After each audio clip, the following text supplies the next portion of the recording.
수요 영성 예배 오신 여러분 환영합니다. 이번 주도 렉시오 디비나를 통해서 하나님의 말씀을 깊이 묵상하고 또 그분 앞에 우리의 영혼이 잠잠히 나아가는 시간 되면 좋겠습니다. 정말 하나님을 바라고 그분을 갈망하는 마음으로 이 시간 주님께 찬양하며 나아갈 때에 우리의 마음을 주님께 드리는 시간 되면 좋겠습니다. 함께 찬양하며 나아갑시다. 나의 영혼이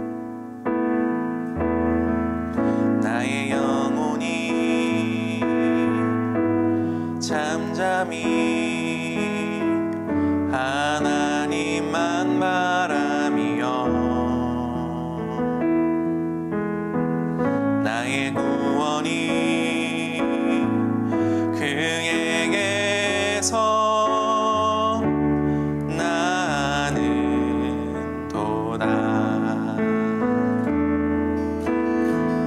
나의 영혼아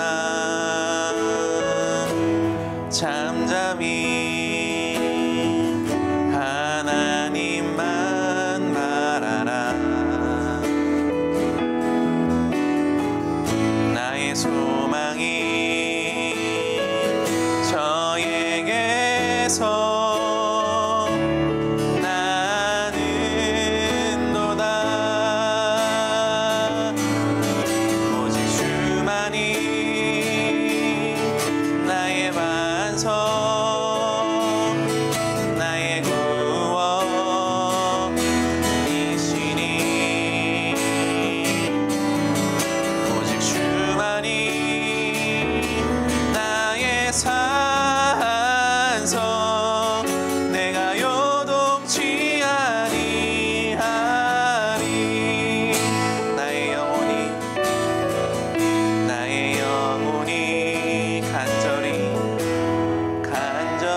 주님의 얼굴 보라 사랑의 주님 안식 주리라.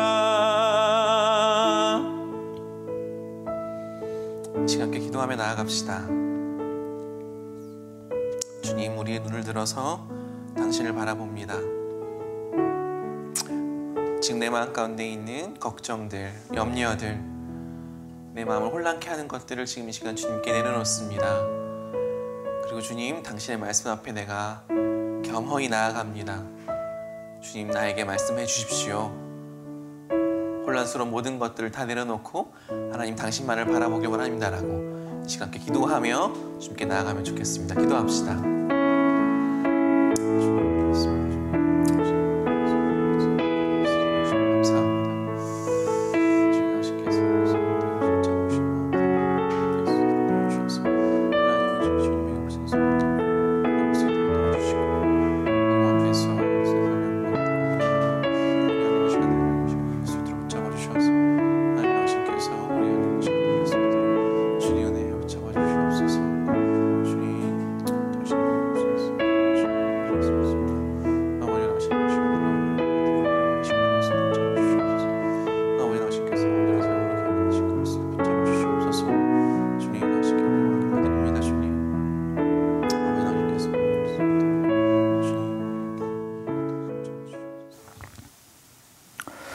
하나님 감사합니다. 수요 영성 예배를 통해서 하나님을 더 깊이 만나고 주님과 친밀감이 더 깊어지는 그런 시간들을 허락하셔서 감사합니다.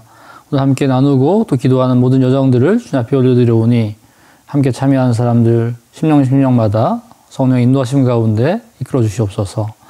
예수님의 이름으로 기도합니다. 아멘. 네, 요즘 날씨가 굉장히 좋죠. 봄이 지나면서 꽃이 활짝 피고 사람들이 자연으로 많이 나갑니다. 얼마 전에 페이스북에 보니까 서울의 한 가족이 올린 글인데요. 이렇게 올렸더라고요. 그러니까 똑바로 서 있어야만 큰 나무가 될 수 있는 것은 아니라고 비스듬히 기운 채로 큰 소나무가 얘기해 주었다. 예, 이렇게 비스듬히 서 있는 소나무 사진과 함께 올랐던 글인데요. 그 글을 보고 제가 댓글 달았습니다. 나무와도 대화하시는 경지군요. 이렇게.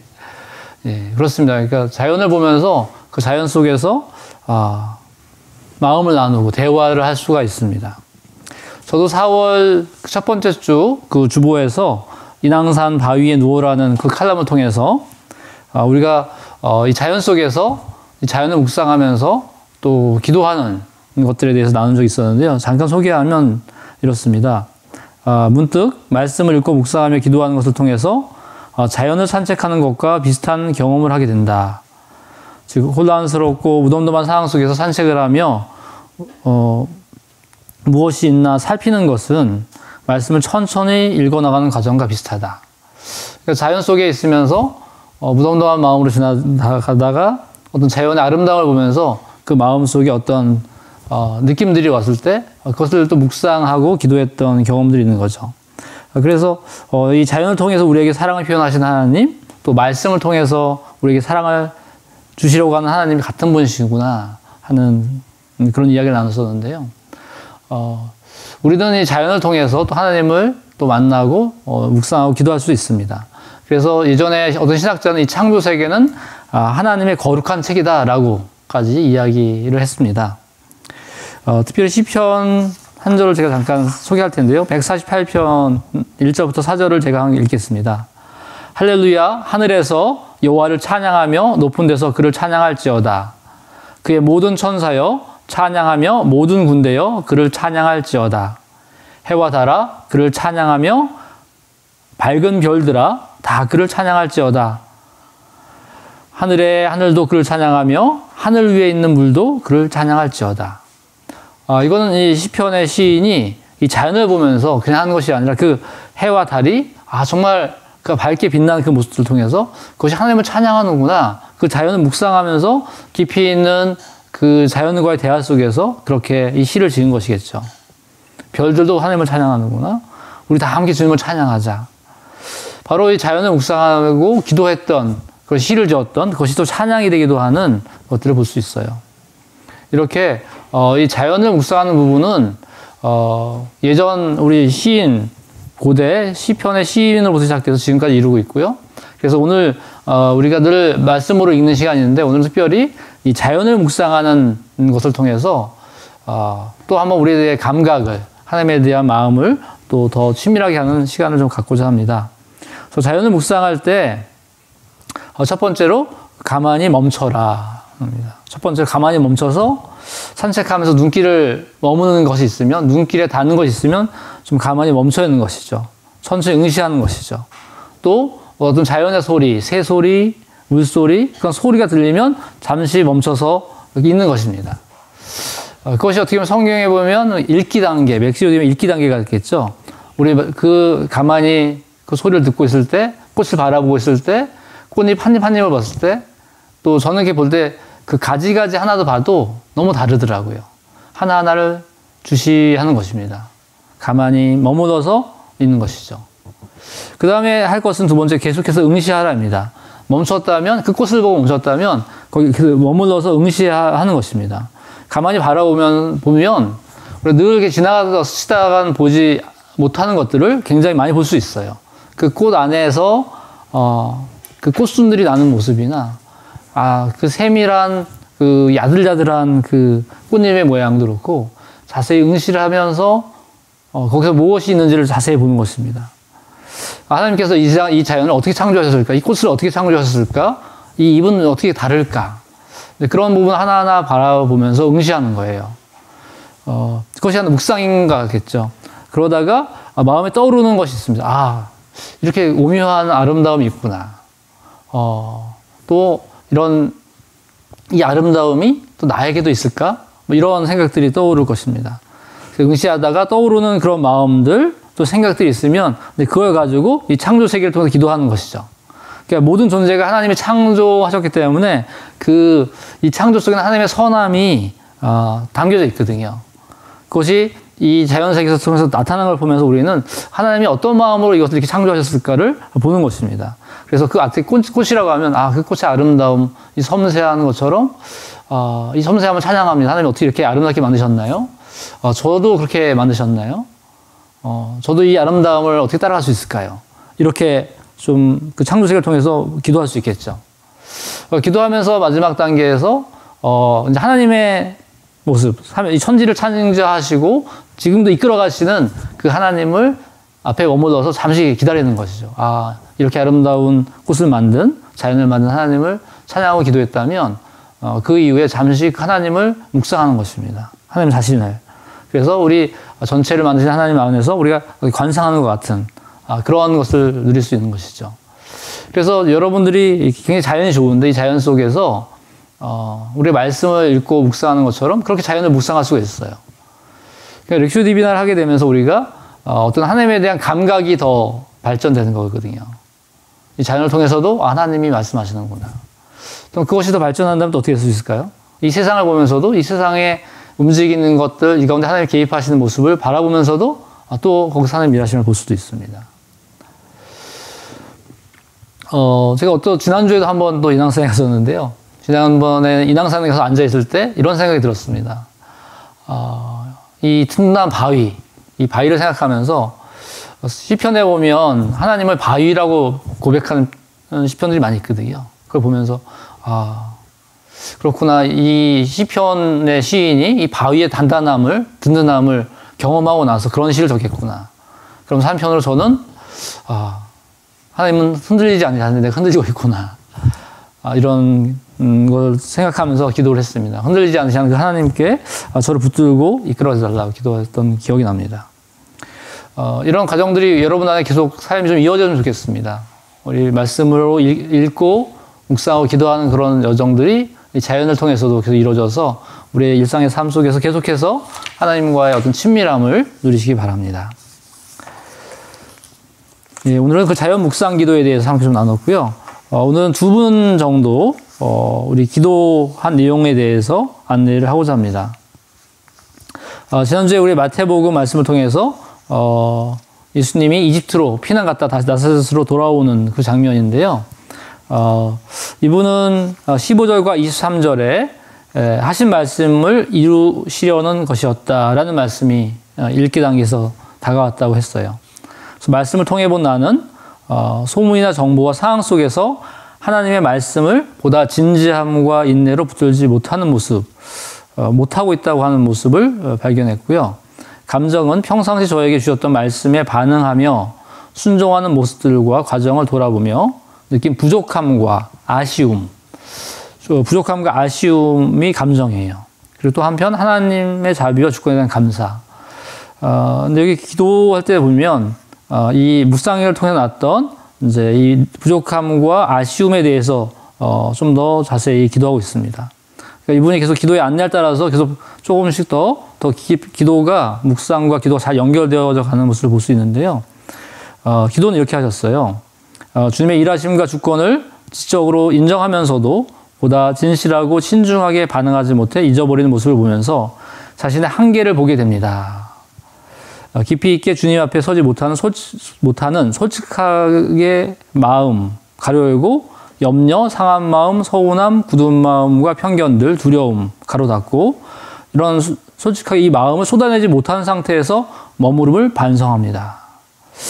그러니까 이분 이제 조금 더 여기서 안내를 드리면 우선 이 묵상의 단계에서 본인의 상태를 발견했어요. 하나님의 말씀을 진지함과 인내를 붙들지 못하는구나. 그거에 대한 부족함과 아쉬움을 느꼈어요. 기도하면서 그게 무엇인지 좀 알았어요. 염려, 상한 마음, 서운함, 굳은 마음, 편견을 두려움. 근데 그거 쏟아내지 못하는구나. 그 상황 쏟아내지 못하는 상태에 머무르는 걸 반성했어요. 그래서 못합니다. 부족합니다. 라고. 근데 여기서 어떻게 기도하시면 좋냐면 여러 가지 지금 나열하셨는데 그 중에서 가장 다가오는 어떤 마음을 선택하시는 거죠. 만약에 상한 마음이나 서운함이다. 근데 이 상한 마음과 서운함을 쏟아내지 못하는구나. 근데 그 상한 마음에 좀 머물러 보세요.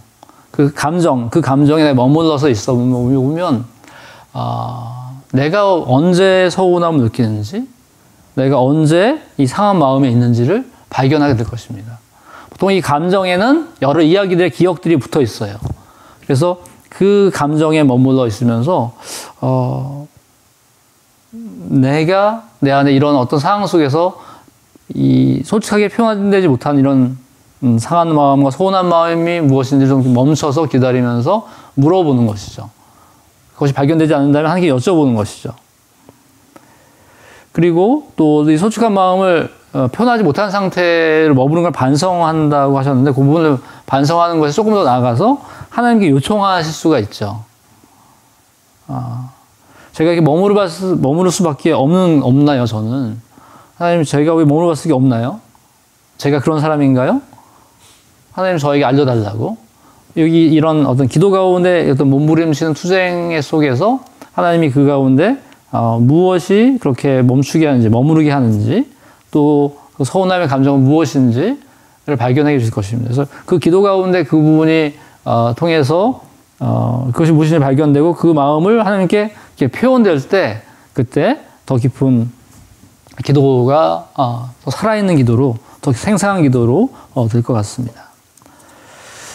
이번 질문하신 부분은 렉시오 디비나 할 때 그 해당 말씀과 직접 연관이 되지 않는 부분에 대한 그 기도에 대해서 그 렉시오 디비나 시간과 연계해서 기도할지 별도의 시간을 내야 될지를 질문하셨어요. 우선 렉시오 디비나를 할 때 기도는 그 본문의 말씀을 하나님이 나에게 주시는 것을 받아서 그에 반응해서 기도하는 거잖아요. 그러니까 우선 렉시오 디비나 할 때는 그 기도 자체에 충분히 머물고 기도하고 또 바라보기 관상까지 가서 마무리를 하시고 그리고 별도의 다른 내용의 기도는 하셔도 좋을 것 같습니다. 근데 이제 기도를 하다가 만약에 렉시오 디비나 하셨던 기도의 내용 중에 그 내용이 만약에 기도하고자 하는 내용과 연관이 되다면 뭐 연결을 해서 할 수도 있겠죠. 그런데 이제 그 부분은 이제 너무 억지로 가져오시려고 하지 마시고 연관이 된다면 같이 가져오실 수 있을 것 같습니다. 또 한 분은 그 전주에 누가복음에 예수님이 탄생하는 말씀을 묵상해서 보냈는데요. 다가온 말씀은 마리아가 첫 아들을 낳아서 포대기에 싸서 구유에 눕혀 놓았다. 여관에는 그들이 들어갈 방이 없었기 때문이다. 이렇게 길게 하셨는데 내용들을 보면 이렇게 되어 있습니다. 우선 묵상에서 임산부가 들어갈 방이 없었다는 것이 마음 아팠다. 고통스러워하는 모습을 보았을 때 그냥 보낸 사람들의 모습에 화가 나기도 했다. 나에게는 거절당하는 것에 대한 두려움이 있는 것 같다. 땡땡이를 배에 품고 해산하던 날에 그 두려움과 고통이 다시 생각나는 것 같았다. 애기 엄마인데요.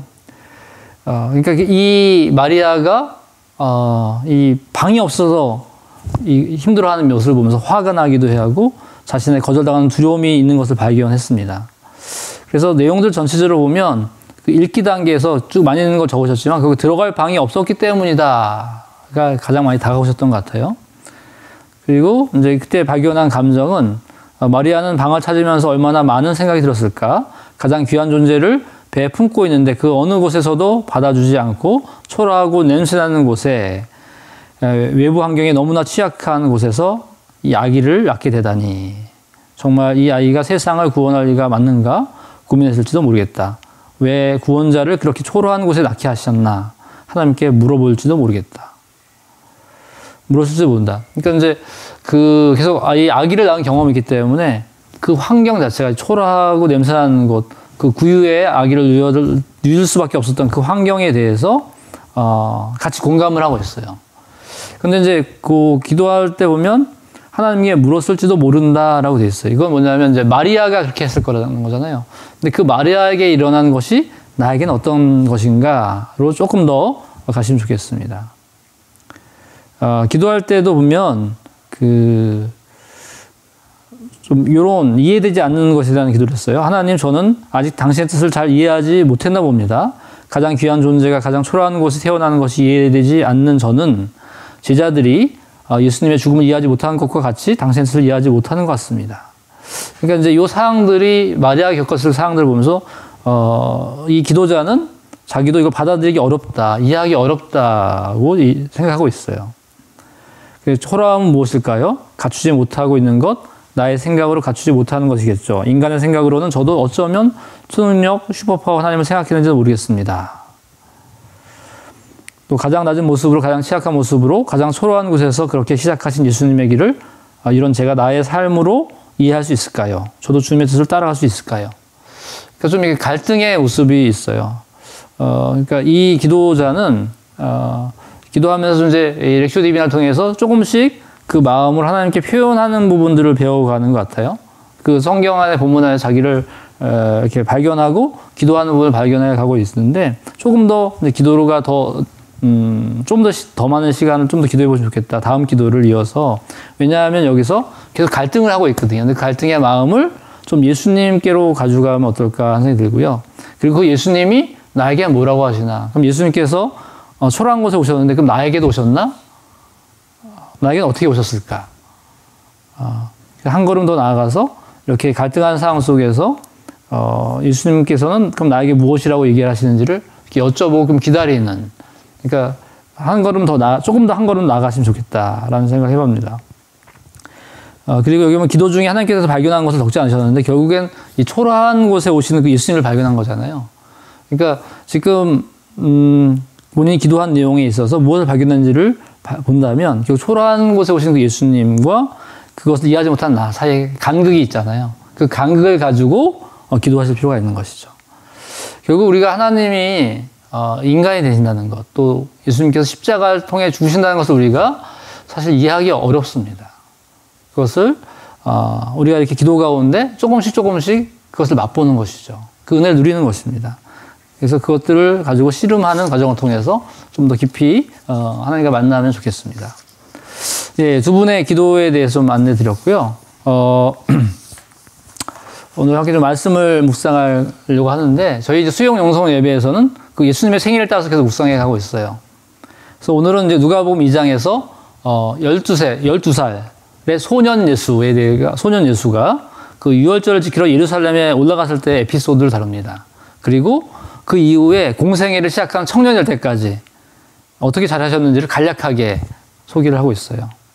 그래서 오늘 말씀을 묵상하고 보시면서 이 소년 예수, 우리 여러분들 다 청소년기를 지났을 텐데 그 청소년기를 지나는 그 소년 예수가 어떻게 사람들을 대하는 태도가 변화되는 것들을 볼 수 있습니다. 어떻게 사람들에 대한 태도가 변하고 있는지를 바라보고 또 이 청년 예수가 청년으로 자라는 그 예수께서 어떤 영역에서 변화가 보이는지 어떻게 성장하고 있는지를 그런 관점에서 묵상하시면 좋겠습니다. 2분간 침묵하고 나서 함께 말씀을 읽도록 하겠습니다.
주님, 누가복음 2장 말씀을 읽고자 합니다. 이 말씀 가운데 주님께서 말씀하시는 것을 듣고자 합니다. 우리의 눈과 귀와 심령을 열어주시고 듣게 해주옵소서. 예수님의 이름으로 기도합니다. 천천히 읽도록 하겠습니다. 예수의 부모는 해마다 6월절에 예루살렘으로 갔다. 예수가 12살이 되는 해에도 그들은 절기 관습을 따라 6월절을 지키러 예루살렘에 올라갔다. 6월절을 지키러 예루살렘에 올라갔다. 그런데 그들이 절기를 마치고 돌아올 때에 소년 예수는 예루살렘에 그대로 머물러 있었다. 소년 예수는 예루살렘에 그대로 머물러 있었다. 그의 부모는 이것을 모르고 일행 가운데 있으려니 생각하고 하룻길을 갔다. 그 뒤에 비로소 그들의 친척들과 친지들 가운데서 그를 찾았으나 찾지 못하여 예루살렘으로 되돌아가서 찾아다녔다. 사흘 뒤에야 그들은 성전에서 예수를 찾아냈는데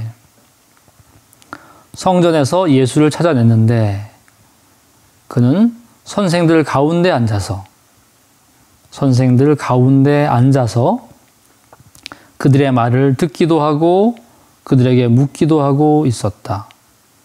그들의 말을 듣기도 하고 그들에게 묻기도 하고 있었다.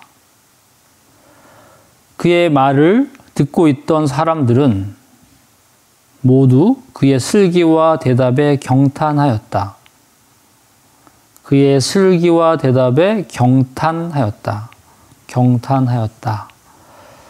그 부모는 예수를 보고 놀라서 어머니가 예수에게 말하였다. 얘야, 이게 무슨 일이냐? 내 아버지와 내가 너를 찾느라고 얼마나 애를 태웠는지 모른다. 내 아버지와 내가 너를 찾느라고 얼마나 애를 태웠는지 모른다. 예수가 부모에게 말하였다. 어찌하여 나를 찾으셨습니까? 내가 내 아버지의 집에 있어야 할 줄을 알지 못하셨습니까? 내 아버지의 집에 있어야 할 줄을 알지 못하셨습니까? 그러나 부모는 예수가 자기들에게 한 그 말이 무슨 뜻인지를 깨닫지 못하였다.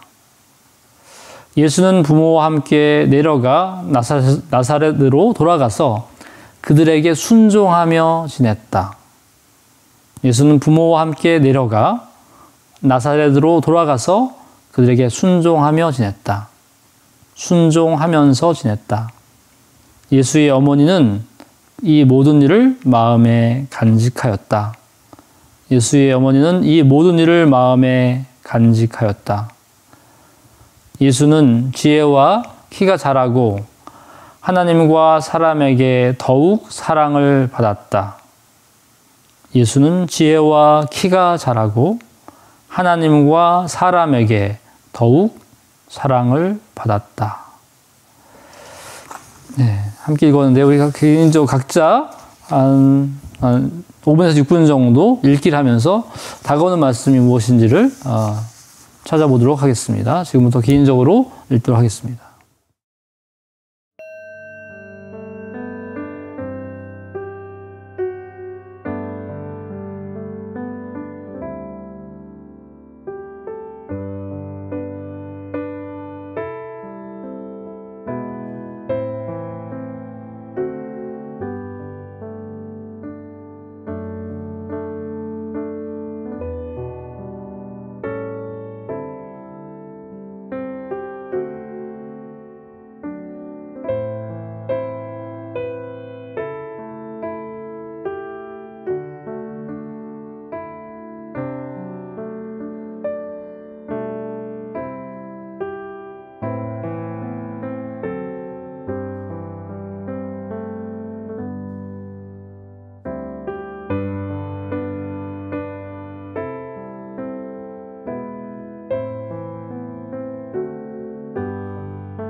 이제 읽기를 좀 마무리해 주시고요. 밑줄 긋은 부분이 많다면 그 중에서 어떤 부분이 가장 마음에 닿는 부분인지를 잠시 이렇게 보면서 잠시 눈을 감고 묵상해 보시고 결정하시면 되겠습니다. 그래서 마음에 닿는 구절을 선택하시기 바랍니다. 이제 그 말씀을 이제 묵상하는 시간 갖도록 하겠습니다. 그 말씀을 되뇌이면서 그 말씀이 나에게 다가온 이유가 무엇인지, 또 그 단어를 되뇌이고 생각하면서 떠오르는 어떤 감정이 무엇인지를 발견하는 것입니다. 하나님께서 이 말씀을 통해서 나에게 무엇을 주시는지, 나에게 비춰주시는 그 모습, 나의 모습, 나의 감정, 나의 상태를 묵상하면서 발견하시기 바랍니다. 지금부터 10분간 묵상하겠습니다.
이제 묵상을 마무리하며 기도로 들어가겠습니다. 묵상 단계에서 또 어떤 감정이나 어떤 의문들이나 자신의 어떤 상황에 대해서 기도 단계에서 그 깊이 하나님 앞에 토로하고 깊은 감정의 나눔들 또 이렇게 씨름들 시간을 통해서 하나님께 깊이 대화하는 그런 기도의 시간 갖기를 원합니다. 한 10분 동안 기도하겠습니다.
이제 기도를 마무리해 주시기 바랍니다.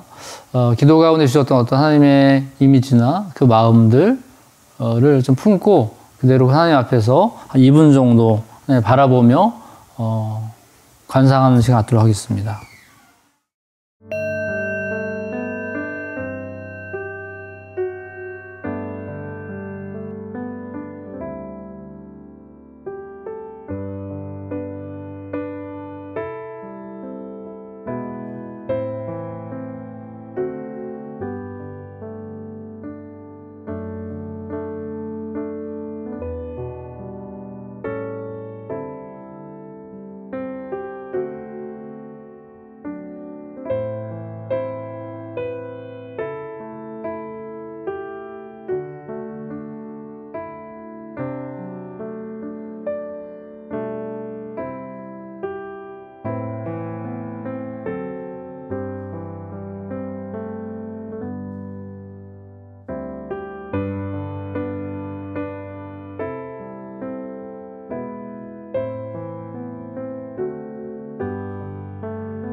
네, 이제 관상을 마치시고요.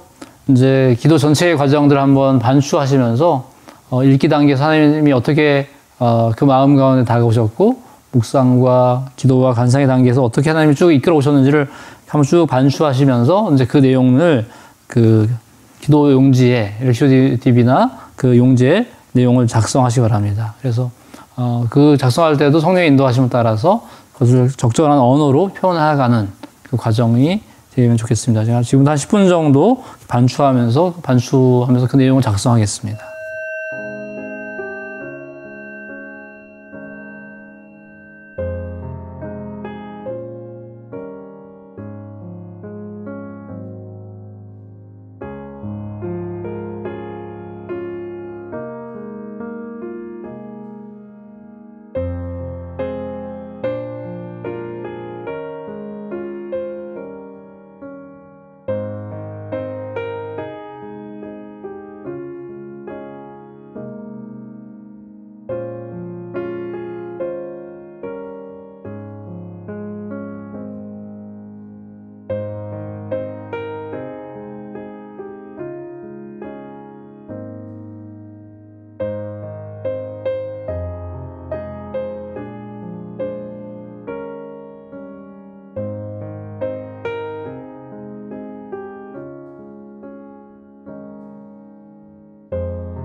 예, 이제 작성을 좀 마무리해 주시고요. 좀 함께 한 가지 기도하고 마무리하려고 하는데, 오늘 말씀을 통해서 예수님이 그 소년 예수, 인간으로 태어나서 12살 소년의 모습이 나오죠. 그 소년이 이렇게 뭐 예루살렘에서 선생님과 이야기하고 하다가 이제 나중에 부모에게 순종했다라고 하는 표현이 있습니다. 예수님도 부모에게 순종하면서 자랐고, 또 자라면서 지혜와 키와 하나님과 사람의 사랑을 받으면서 살았다. 그 모습을 볼 때 정말 저희들에게 소망이 되는 것 같아요. 저희도 아주 부족하지만 예수님이 자라나시면서 온전해지셨던 그 과정처럼 우리도 이렇게 렉슈 디비나를 통해서 예수님을 먹고 예수님과 깊이 교제하면서 그게 자라날 수 있도록 그런 과정이 될 수 있도록 함께 기도하고 축도하고 마치도록 하겠습니다. 기도하겠습니다. 주님 감사합니다.